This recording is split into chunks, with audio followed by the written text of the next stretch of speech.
Hello வணக்கம். எல்லோரும் எப்படி இருக்கிறீங்க? நீங்கள் நல்லா இருப்பீங்கன்னு நான் நினைக்கிறேன். நம்ம சேனல் சப்போர்ட் பண்ணவங்க எல்லாருக்கும் தேங்க்ஸ் சொல்லிக்கிறேன். இன்றைக்கி நான் வீட்டுக்கு இட்லி பொடி அரைக்கலான்னு எடுத்து வச்சுருக்கிறேன் ஃப்ரெண்ட்ஸ். அது உங்கள் கூட ஷேர் பண்ணிக்கிறேன். தேவையான பொருள் என்னென்னு சொல்லிடுறேன். 1 கப் அளவு பொட்டுக்கடலை எடுத்து வச்சுருக்கிறேன்.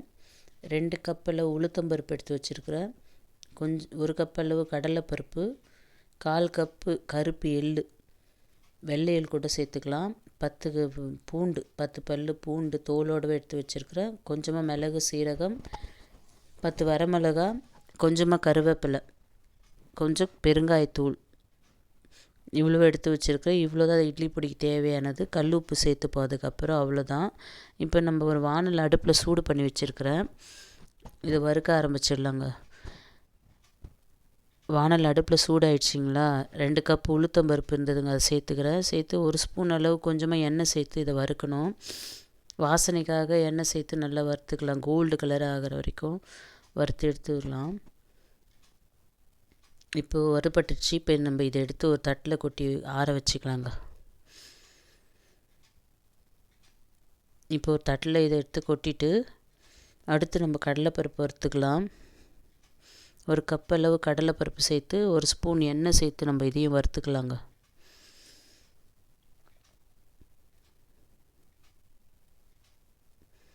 இதுவும் லைட்டாக கலர் மாறணும், கோல்டு கலர், அந்த பச்சை வாசனைலாம் போயிடணும். கடலைப்பருப்பு கொஞ்சம் வறுப்பட லேட்டாக தான் ஆகும் ஃப்ரெண்ட்ஸ், நல்லா வறுக்கணும். இப்போ அதை எடுத்து ஆற வச்சுட்டு கருப்பு எள்ளு சேர்த்துக்கலாம். இது முடி உதிர்வை கண்ட்ரோல் பண்ணும், ரத்த சோகையை நீக்கும். இந்த கருப்பு எள்ளு எலும்புகளை பலப்படுத்தும். அதனால் கருப்பு எள்ளு சேர்த்துக்கோங்க. அடுத்து பூண்டு ஒரு 10 பல் எடுத்து வச்சுருக்கோம்ல தோலோட, அது, மிளகு, சீரகம், 1 கப்பு பொட்டுக்கடலை, அதையும் சேர்த்துக்கலாம். அடுத்து அந்த 10 வரமிளகா சொன்னோம் இல்லையா, அதை சேர்த்துக்கலாம். கருவேப்பிலை சேர்த்துக்கலாங்க. இது எல்லாத்தையும் வறுக்கலாம். வறுக்கும்போது கவனமாக இந்த கருப்பு எள்ளு பொரியணுங்க. நல்லா பொரிஞ்சு வரும். நம்ம சூட்டில் வறுக்க என்ன பண்ணணும், இந்த கருப்பு எள்ளு பொரிஞ்சு வரும்.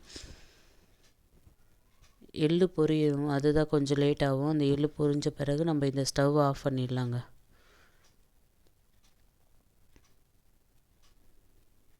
பொட்டுக்கடலை நம்ம சுகர் கண்ட்ரோல் பண்ணுங்க, ரத்தத்தில் சர்க்கரை அளவை கண்ட்ரோல் பண்ணுங்க, எலும்புகளை பலப்படுத்தும். நார் சத்து அதிகமாக இருக்குது இந்த பொட்டுக்கடலையில். அதே மாதிரி கருப்பு எள்ளுலேயும் நல்ல முடி உதிர்வை கண்ட்ரோல் பண்ணும். இதனால் இந்த ரெண்டுத்தையும் முக்கியமாக சேர்த்துக்குங்க. இப்போ பெருங்காயத்தூள் இந்த சூட்டோடவே நம்ம சேர்த்துக்கலாம். இது எல்லாத்தையும் ஆறின பிறகு தட்டில் கொட்டி வச்சு மிக்சியில் அரைச்சிக்கலாம் ஃப்ரெண்ட்ஸ். இது தட்டில் கொட்டி ஆற வச்சுட்டேன். இப்போ நம்ம மிக்சி ஜார் எடுத்து அதில் சேர்த்துக்கலாம் மொத்தமாக. நல்லா ஆறிடுச்சிங்களா? இப்போ சேர்த்து கல் உப்பு எடுத்து வச்சுக்கிறேன், அதையும் சேர்த்துக்கினேன். சேர்த்து இப்போ அரைச்சி எடுத்துன்னு வந்துட்டேன். இப்போ எங்கள் இட்லி பொடி வீட்டிலேயே ஆரோக்கியமாகவும் சத்தான இட்லி பொடிங்க. இது பசங்களுக்கு கொடுங்க ஃப்ரெண்ட்ஸ். அவங்க இட்லி பொடி சாப்பிட்டாலும் அதுலேயும் நல்ல சத்துக்கள் இருக்குது இல்லையா, அதனால் பிள்ளைங்களுக்கு போய் சேரும். இதை நல்லா தட்டில் கொட்டி ஆற வச்சுக்கலாங்க. ஆற வச்சு டப்பாவில் கொட்டிக்கலாம்.